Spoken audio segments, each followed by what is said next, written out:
kepada siapapun yang aku kehendaki. Yesus asli menolak itu. Yesus asli menolak itu.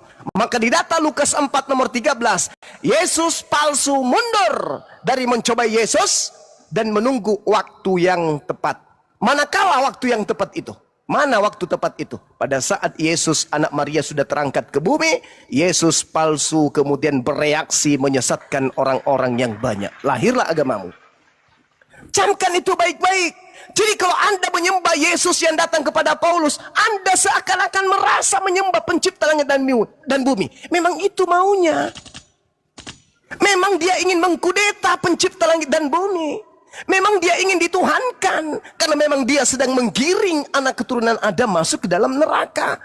Jadi lu pasti harus wajib memiliki perasaan bahwa yang kau sembah itu seakan-akan adalah pencipta langit dan bumi. Sayangnya,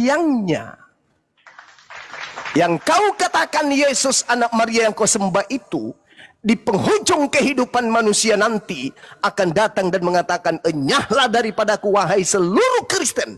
Aku tidak mengenal kalian, kalian semua adalah pembuat kejahatan. Siapa yang salah? Mereka yang diusir juga mengatakan menyembah Yesus. Mereka yang diusir juga mengatakan bermujizat, bernubuat, mengusir setan pakai nama Yesus. Bahkan mereka mengatakan Yesus yang mereka sembah adalah jelmaan, inkarnasi, perwujudan daripada pencipta langit dan bumi yang mereka sebut Bapa. Tapi apa kata Yesus? Aku tidak mengenal kalian. Aku tidak mengenal kalian. Kalian semua adalah pembuat kejahatan. Jadi yang kalian sebut Kristus Yesus itu siapa rupanya? Jadi yang membantu kalian untuk menyembuhkan orang sakit, kalian bermujizat itu Yesus yang mana rupanya? Ternyata Yesus tidak mengenal kalian. Ini yang harus saudara camkan. Jadi kalau hari ini Anda mengatakan kami menyembah Yesus yang adalah Bapa itu sendiri, memang itu keinginannya Yesus yang datang kepada Yesus. Makanya Yesus mengatakan waspadalah kepada Yesus palsu yang datang kepadamu dengan memakai namaku dan berkata akulah Kristus. Mereka akan menyesatkan banyak orang. Jadi apabila ada orang berkata ada Yesus di sini, ada Yesus di sana, jangan ente percaya. Sebab Yesus palsu dan nabi-nabi palsu akan datang kepadamu dan akan melakukan banyak mujizat sekiranya mungkin menyesatkan murid-murid pilihan. Camkanlah, aku telah mengatakannya terlebih dahulu kepadamu. Jadi apabila ada orang berkata ada Yesus di padang gurun, ada Yesus di dalam bilik, jangan ente percaya. Jangan ente percaya. Hari ini Kristen ini dari mana? Dari orang-orang yang percaya kepada pemberitaan Paulus yang mengaku bertemu dengan Kristus Yesus di padang gurun. Apa akibatnya? Apa akibatnya? Ya ini jadi Kristen, menggabungkan antara manusia dan Yesus palsu. Jadi seakan-akan yang kalian sembah itu adalah anak Maria. Kalau yang kalian sembah itu anak Maria, berarti kalian penyembah manusia. Betulkah kalian penyembah manusia? Coba, gini, ada nggak yang bisa jawab? Betulkah kalian penyembah manusia? Bang, gini, jadi gini bang, bentar bang. Jawab dulu. Betulkah kalian penyembah manusia? Jawab dulu. Ya, kami menyembah manusia yang punya mukjizat, ya, yang setara dengan baik, selesai itu. Sudah. Ya. Selesai. Tapi, selesai. Ya, karena dia berasal dari Allah. Dia itu adalah selesai Allah. Sudah. Pertanyaan saya, apakah Bani Israel menyembah manusia? Apakah Nabi Abraham, Ishak, Yakub, Musa, Daud, Salomo menyembah manusia? Oke, ya, jadi bang. Apakah mereka menyembah manusia? Mereka itu menyembah Allah, Abraham, Ishak dan Yakub. Mereka menyembah manusia atau tidak? Ya. Mereka menyembah manusia atau tidak? Mereka itu menyembah Allah, Abraham, Ishak dan Yakub. Manusia atau tidak? Manusia atau tidak? Tidak. Ya. Oke, sudah selesai. Selesai iya. kita. Tapi menyembah Allah, Abraham, Ishak dan Yakub itu dari Yesus sendiri. Bani Israel tidak menyembah manusia. Selesai. Apalagi? Jadi gini bang, jangan minggu saya dulu bang, saya jelaskan dulu kan, bukan saya. Ya, silakan. Ingat ya, orang Yahudi tidak menyembah manusia, Kristen menyembah manusia. Ingat itu. Oke, jadi gini ya.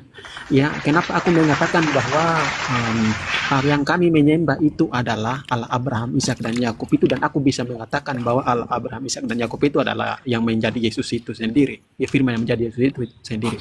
Di dalam Musa bertemu langsung dengan Allah itu, ya, Allah itu berkata bahwa Musa berkata kepada Allah itu, siapa namamu sehingga aku memperkenalkan kepada bangsa Israel. Allah itu berkata, aku adalah aku.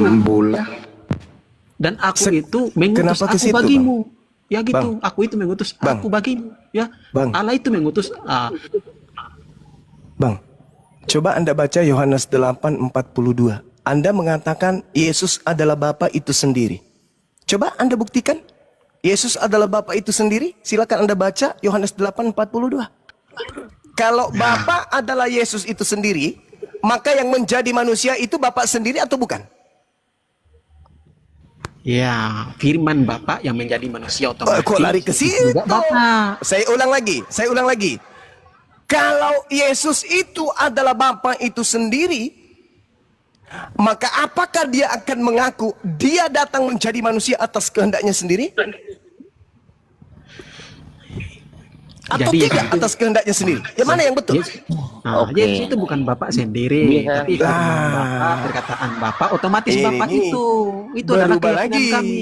Tadi mengatakan Yesus adalah Bapa itu sendiri. Sekarang berubah lagi. Bapa Ya, iya, bukan Yesus itu sendiri. Yang mana yang Kenapa betul? Nah, Bapa jadi gini, adalah Bang. Yesus itu sendiri, atau Yesus itu bukan Bapa itu sendiri? Mana yang betul? Iya, ya. Jadi menurut sudut pandang kami, suara saya itu adalah otomatis saya punya suara, berarti saya itu sendiri. Itu yang kami imani gitu. Oh lama. Ya, perkataan Jadi Bapak ketika- otomatis bagian dari Bapak itu. Jadi ketika suara Anda itu masuk di dalam kaset atau di flash disk, itu adalah Anda. Bukan saya, tapi suara saya otomatis dari saya gitu. Ya. Kalau suara saya adalah saya, itu beda dengan suara saya berasal dari saya. Segala Iya, contohnya sesuatu gini. yang berasal dari Anda itu bukan Anda. Contoh, ingus yang berasal dari Anda bukan ingus. Yang berasal dari Anda itu bukan Anda. Luda yang berasal dari Anda itu bukan Anda. Apa yang berasal dari Anda itu bukan Anda. Anda adalah Anda. Suara Anda bukan Anda. Suara Anda adalah pribadi yang berbeda dengan Anda. Paham sampai sini? Jadi Yesus itu bukan Bapa. Makanya dia mengatakan, aku datang menjadi manusia bukan atas kehendakku sendiri. Berbeda dengan yang kalian sembah. Yang kalian sembah itu adalah dia sendiri yang datang menjadi manusia. Filipi 2 nomor 6 sampai nomor 8. Itu dua pribadi yang berbeda. Ya, Silakan. boleh saya jawab, boleh saya. Sekarang ganti pemain, siapa yang mau maju dulu? Siapa? Satu-satu. Ya, kebenaran. Saya Naikkan dulu, gua Bangnya. naikkan dulu. Tunggu, gua naikkan dulu. Yang lain diam dulu satu-satu. Tunggu, sabar. Nah, yang lain di mute. Kebenaran yang maju. Oke, siap. Gini, Bang Suma mengatakan bahwa kami menyembah Yesus yang nampak kepada Paulus. Saya ingin mengatakan Yes. ayat yang menyatakan tentang Yesus bagaimana otoritas Tuhan. Ini dia berotoritas. Pertama, Maha Pengampun, yang berkuasa mengampuni itu hanya Allah. Tidak mungkin manusia berkuasa. Ini namanya berkuasa, artinya ada otoritas. Tapi Yesus dia berkata dia berkuasa mengampuni. Otoritas. Kemudian yang mempunyai kemuliaan dan sejak dunia belum dijadikan pasti hanya Allah Bapa. Tapi Yesus berani dengan nyata berkata bahwa kemuliaan yang sudah ada sebelum ada dunia ini sudah ada kemuliaan Yesus. Kemuliaan apakah itu? Ketiga, apalagi ini pernyataan Yesus bahwa malaikat itu adalah miliknya. Kita tahu bersama malaikat itu kepunyaan Allah Bapa. Tetapi Yesus dia berani berkata bahwa malaikat itu miliknya dan dia menyuruhkan malaikat. Dan keempat dia berkata dia berkuasa. Dan kemuliaan dia akan turun dengan kuasa dan kemuliaannya Yesus katakan. Ini bicara tentang otoritas, bukan pemberian. Otoritas. Manusia, nabi, siapa yang berani berkata seperti Yesus itu yang berotoritas seperti Yesus. Kalau dia bukan Tuhan. Ini pernyataan-pernyataan. Ini sebelum Yesus bertemu dengan Paulus yang dinarasikan oleh Bang Suma tadi. Ini pernyataan selama Yesus yang masih ada dalam dunia ini, Bang. Bahkan Yohanes yang murid paling dekat dengan Yesus menyaksikan dengan nyata tentang ketuhanan Yesus, bahwa dia adalah firman. Firman bersama-sama dengan Allah, dan firman juga itulah Allah. Dan dia telah menjadi manusia, segala sesuatu dijadikan oleh dia, tanpa dia tidak ada sesuatu telah jadi. Dan dia telah menjadi manusia, ayat 18. Di situ dikatakan bahwa Allah Bapa dia menyatakan dirinya melalui anak itu. Kalau nggak percaya saya akan kasih data-datanya. Atau Bang Suma dulu narasi. Silakan. Oke, baik. Saya katakan lagi kepada saudara, dua hal nih, buat Kristen yang lain juga, dengarkan baik-baik. Yesus datang berkata, Yesus datang melakukan perbuatan, pekerjaan. Jadi Yesus berteori dan berpraktek. Ketika Yesus berteori, apa kata Yesus? Yohanes 14:24. Teori yang kau dengarkan dari mulutku itu bukan dari aku, tapi dari Bapa yang telah mengutus aku. Jadi teori, ucapan, lisan yang keluar dari mulut Yesus yang menghantarkan orang Kristen menuhankan Yesus, itu bukan dari Yesus itu sendiri. Dalil. Itu teori. Itu teori. Apapun yang Yesus katakan, aku Tuhan, tidak ada Tuhan selain aku. Akulah Tuhan yang menciptakan langit dan bumi. Ucapan sekalipun levelnya kayak gitu, Yesus ucapkan sekalipun, itu dia tidak sedang berkata-kata dari dirinya sendiri. Yohanes 12:49 nomor 50. Aku tidak berkata-kata dari diriku sendiri. Apa yang aku katakan adalah apa yang diperintahkan untuk aku katakan, untuk aku sampaikan. Kenapa Kristen kemudian tergiring untuk melupakan dan memuntahkan ucapan Yesus itu? Kenapa? Karena Kristen ini adalah umat yang sudah disesatkan oleh Kristus palsu yang datang kepada Paulus. Secara teori, Kristen gagal segagal-gagalnya. Itu secara teori, secara firman. Sekarang secara praktek. Yesus membangkitkan orang mati. Wow, keren. Membuat air jadi anggur, orang lumpuh berjalan, orang buta mengintip. Badai menjadi tenang. Wow, praktik Yesus mantap kali. Sayangnya, dari aspek ini, Yesus klarifikasi, coy. Yohanes 5 nomor 36. Apa kata Yesus? Ada kesaksianku yang lebih penting dari kesaksian Yohanes Pembaptis, bahwa seluruh pekerjaan yang aku lakukan, pekerjaan apapun itu, membangkitkan, membuat mata melihat, kaki lumpuh berjalan, air jadi anggur, ataupun apa itu, kata Yesus, pekerjaan-pekerjaan itu yang bersaksi bahwa aku adalah utusan Tuhan. Selesai. Jadi dua aspek yang Yesus bawa kepada Bani Israel, di tengah-tengah Bani Israel, ucapan dia, teori dia, praktek dia, pekerjaan dia, mujizat dia, seluruhnya dua komponen yang Yesus miliki sebagai senjata kenabian dan kerasulan ini ternyata seluruhnya adalah milik kepunyaan Tuhannya. Yesus hanya manusia, duta, wakil, utusan Tuhan di atas muka bumi, spesial juru selamat untuk Bani Israel. Lalu kenapa Kristen menganggapnya Tuhan? Karena dia mengatakan, kepadaku diberi kuasa. Di mana Yesus mengatakan, kepadaku telah diberi kuasa? Oh, ternyata ada. Anak manusia diberi kuasa untuk mengampuni. Padahal di situ bukan mengatakan diberi kuasa untuk mengampuni dosa. Tetapi arti yang sesungguhnya adalah diberi kuasa untuk meninggalkan dosa, bukan mengampuni dosa. Kenapa itu bisa terjadi? Karena kalau itu landasannya, kita lihat di dalam Matius 24 nomor 41, ternyata Yesus sendiri yang mengatakan. Di dalam Yohanes 20 nomor 23, Yesus sendiri mengatakan apa? Jikalau kamu mengampuni dosa orang, dosanya diampuni. Berarti kamu pun bisa mengampuni. Tetapi jikalau kamu menyatakan dosa orang itu tetap ada, maka dosa orang itu tetap ada. Kan keren. Yesus mengatakan kalau kamu mengampuni dosa orang, dosanya orang tersebut akan diampuni. Lalu unsur ketuhanan yang diambil oleh Kristen ini mana? Rupa-rupanya hal sepele kayak begini itu dijadikan sebagai bahan untuk menuhankan anak Maria.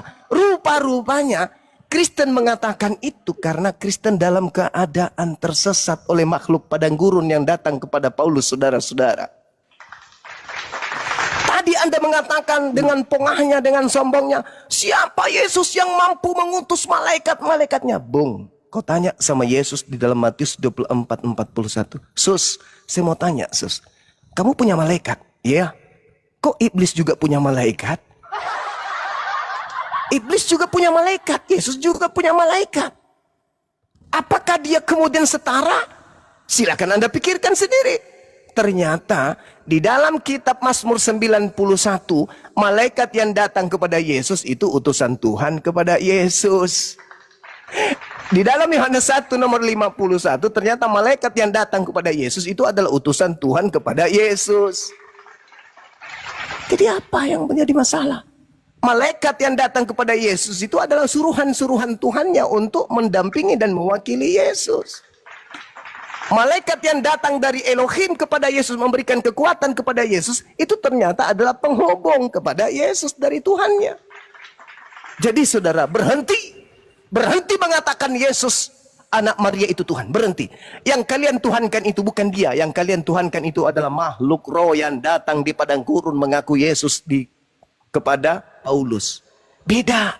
Yesusmu dan Yesus Bani Israel itu adalah dua Yesus yang berbeda. Makanya Yesus Bani Israel ketika bertemu nanti dengan Anda, apa kata Yesus? Pada hari terakhir nanti banyak orang berseru kepadaku, Tuhan, Tuhan, Tuhan, bukankah kami bernubuat mengusir setan bermujizat pakai namamu? Pada saat itulah aku Yesus anak Maria akan berkata kepada mereka, enyahlah daripadaku, kalian semua adalah pembuat kejahatan. Makanya terakhir 10 detik. Makanya kata Yesus, kalau engkau ingin melihat penyesat, kalau engkau ingin melihat nabi palsu, kalau engkau ingin melihat sibilisis, lihat buahnya. Dia bukan Bani Israel, tapi memanggil aku Tuhan. Dia bukan Bani Israel, tetapi memakai namaku, bermujizat mengusir setan dan juga bernubuat. Itulah si penyesat. Begitu saudara. Silakan. Ya. Tadi langsung mengatakan bahwa iblis itu punya pengikut. Ya betul. Kenapa? Karena dalam keyakinan kami, iblis itu dia adalah malaikat pemuji yang karena kesombongannya maka dia dijatuhkan. Dan dia membawa pengikut-pengikutnya. Karena iblis itu adalah malaikat yang jatuh kemudian menjadi iblis. Itu yang pertama. Yang kedua, itu bukan disuruhkan oleh Bapa, malaikat-malaikat disuruhkan oleh Bapa kepada Yesus. Tetapi kalau kita baca, maka ia pun akan menyuruhkan malaikatnya. Artinya Yesus menyuruhkan malaikatnya, bukan malaikat Bapa, tetapi malaikatnya Yesus. Padahal yang punya malaikat ini bicara tentang malaikat keseluruhan, itu adalah Yesus. Jadi pernyataan bisa dibantah bahwa iblis punya pengikut-pengikutnya karena malaikat yang jatuh. Tetapi Tuhan Yesus dia datang dengan kuasa dan kemuliaannya. Itu kedatangannya yang kedua kali. Ada kuasa dan kemuliaannya Yesus. Yang ketiga, memang doa Bapa kami pun menyatakan, Bapa kami yang di surga di Gusti datanglah kerajaan, ampunilah kami seperti orang yang bersalah kepada kami. Tetapi yang saya katakan bukan hanya tentang kita mengampuni. Semua manusia harus demikian. Tapi pernyataan saya bahwa Yesus berkuasa. Ada otoritas, Bang. Bukan hanya sekedar mengampuni, tetapi ada otoritas pengampunan. Dia berkuasa mengampuni. Kemudian, pernyataan juga di dalam Yohanes 3:34 bahwa di dalam diri Yesus ada roh yang tidak terhingga. Semua kita manusia mempunyai roh yang ada batasnya. Tapi di dalam diri Tuhan roh tidak terhingga. Kenapa? Karena sesuai dengan Yohanes 1 ayat 1, dia adalah firman yang keluar dari Bapa. Karena itu yang Bang Suma angkat ayat tadi dalam Yohanes 8 ayat ke-42, keluar dari Bapa. Yang abang bedakan dengan pernyataan dalam Filipi 2, 6-8. Padahal itu sebenarnya panjangan. Sahabatlah, tadi Bang Suma panjang sekali, saya diam. Biarin res nggak apa-apa. Kan saya nggak menghujat, saya hanya menyatakan. Lanjut. Ada datanya, Bang. Semuanya ada data. Kalau diminta saya akan tunjukkan. Kores terus. Lanjut. lanjut. Kan ada penghujatan sini, Bang. Iya, Ini adik saya itu diskusi baru bangun. Kita Lanjut. memberikan edukasi lah kepada yang menonton 3.300 loh. Iya, silakan. Sampai di mana saya tadi diganggu, saya sudah lupa juga ini. Bahaya itu. Lupa dia. Ini parah nih. Oke. Saya tanggapi dulu. Boleh? Sabar. Nanti Oke, silakan. Anda. Gimana Oke. ini diganggu? Yang pertama, saudara, Anda mengatakan malaikatnya, Yesus sendiri berdoa dan mengatakan apa? Apakah kamu menyangka aku tidak dapat berseru kepada Bapakku supaya ia segera mengirim lebih dari 12 pasukan malaikat membantu aku? Yesus itu adalah utusan Tuhan yang sudah dinyatakan bahwa dia adalah hamba yang suci, orang yang dikasihi Tuhan. Yesus dengan lisannya mengatakan, apakah kau sangka bahwa aku tidak dapat berseru? Berseru di situ apa? Memohon. Memohon itu apa? Berdoa. Di dalam bahasa Yunani-nya parakaleo. Parakaleo itu meminta, menghambakan diri, memohon, memelas kepada Tuhanku, kepada Bapakku, supaya Bapakku segera mengirim lebih dari 12 pasukan malaikat untuk membantu aku. Ini bukan Tuhan ini, Bang. Jangan kau paksakan nabi tersebut jadi Tuhanmu. Bedakan dengan Yesus yang datang kepada Paulus. Lalu kemudian Anda mengatakan, oh Yesus itu memiliki roh. Saudara, coba kamu berselancar dalam Yohanes 3 nomor 34. Kata Yesus, sebab siapa yang diutus oleh Elohim, dialah yang menyampaikan firman Elohim, karena Elohim mengaruniakan roh Elohim kepadanya dengan tidak terbatas. Siapa yang diserahi tugas untuk menyampaikan firman Elohim, maka kepadanya Tuhan akan menganuriahkan rohnya kepadanya dengan tak terhingga. Sekarang penyampai firman apakah cuma Yesus? Penyampai firman banyak. Yohanes penyampai firman, Harun penyampai firman, Daud penyampai firman, Salomo penyampai firman, Musa penyampai firman, Isa, Yakub penyampai firman. Berarti mereka ini adalah orang-orang yang kepenuhan roh Elohim. Jadi saudara, yang kau paksakan menjadi Tuhan itu adalah utusan Tuhan, Nabiullah, Rasulullah yang datang di tengah-tengah Bani Israel. Anda ingin menjadikannya sebagai tameng untuk membungkus Kristus yang datang kepada Paulus itu. Supaya kami orang Kristen, orang Islam ini yang tidak belajar Bible bisa dipatolotoloi. Bisa dibodoh-bodohin oleh kalian. Kami penyembah Yesus anak Maria. Oh no, kalian penyembah makhluk padang gurun yang datang kepada Paulus ngaku-ngaku nyamar-nyamar jadi Kristus.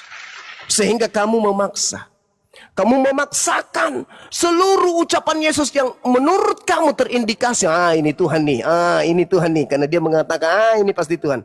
Padahal itu semata-mata. Tadi saya sudah mengatakan dua aspek, Bung. Tolong bantah dua aspek ini. Jangan Anda hidup di halusinasi Anda sendiri. Yesus mengatakan perkataannya, dia dianggap sebagai nabi dan rasul melalui perkataannya. Dan ternyata perkataannya itu hanya perkataan Tuhan yang dia sampaikan.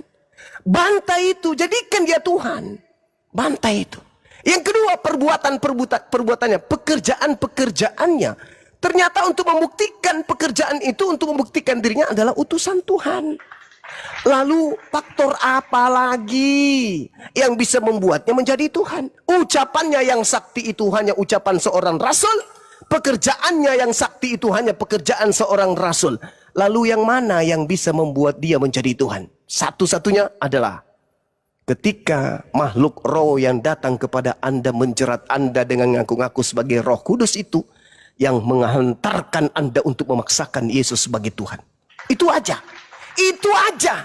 Sehingga ada kemudian dia datang menjelma, inkarnasi, teopani dan seterusnya. Itu siapa yang ngajarin ente? Sedangkan ucapan Yesus, pekerjaan Yesus, kesaktian Yesus, semuanya hanya kesaktian dan ucapan orang yang diutus sebagai nabi tok, bukan sebagai Tuhan. Sadari itu. Sadari itu baik-baik. Nah, sekarang saya kasih Anda 5 detik dari saya. Tolong kamu runtuhkan ucapan Yesus yang mengatakan dia tidak dapat berbuat apa, berkata-kata dari dirinya sendiri. Tolong kamu runtuhkan kesaksian Yesus bahwa seluruh mujizat yang dilakukan hanyalah untuk bersaksi kalau dia adalah utusan Tuhan. Runtuhkan itu. Dengan cara apa? Silakan, saya ingin tahu.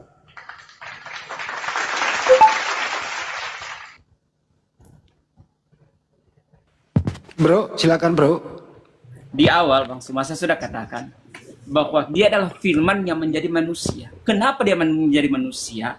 Karena dia harus menggenapi setiap nubuatan. Karena itu dikatakan dia sudah Tuhan yang dimaksud adalah menggenapi setiap nubuatan. Tetapi dalam pelaksanaan nubuatan, Ucapan Yesusnya, gimana? perbuatan Yesusnya, seluruhnya dia saksikan sebagai utusan Tuhan tok.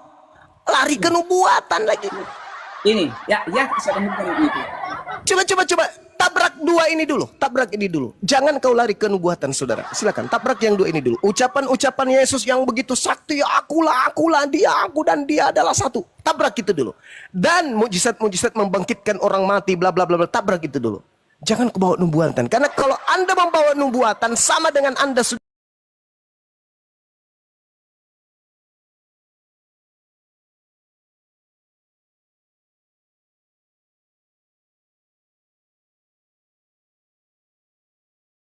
Dan pernyataan bahwa dia menggenapi nubuatan dan nubuatan tergenapi. Karena itu dikatakan dalam Matius 24, dia sendiri yang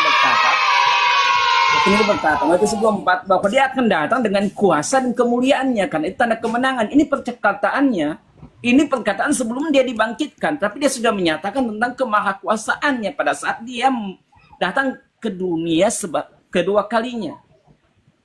dia datang sebagai apa? Dia datang sebagai apa? Kedua kalinya dia datang sebagai apa? Sebagai Tuhan atau sebagai anak Tuhan. manusia? Sebagai Tuhan. Hah? Di mana dalilnya? Di mana dalilnya dia datang sebagai Tuhan? Matius Di mana? 24, Matius 1 ayat 8. Di mana? Matius 24? Matius 24 ayat yang ke-30 dan 31. Hei, Dan justru saudara, justru Wahyu ketika Anda 1 ayat 8. Ketika Anda membawa Matius 24, justru di situ Yesus menerangkan kalau dirinya itu sebagai anak manusia. Nomor 30-nya Anda bawa kemudian. Apa yang dikatakan oleh Yesus di sana? Pada waktu itu akan nampak tanda apa? Tanda apa? Tanda anak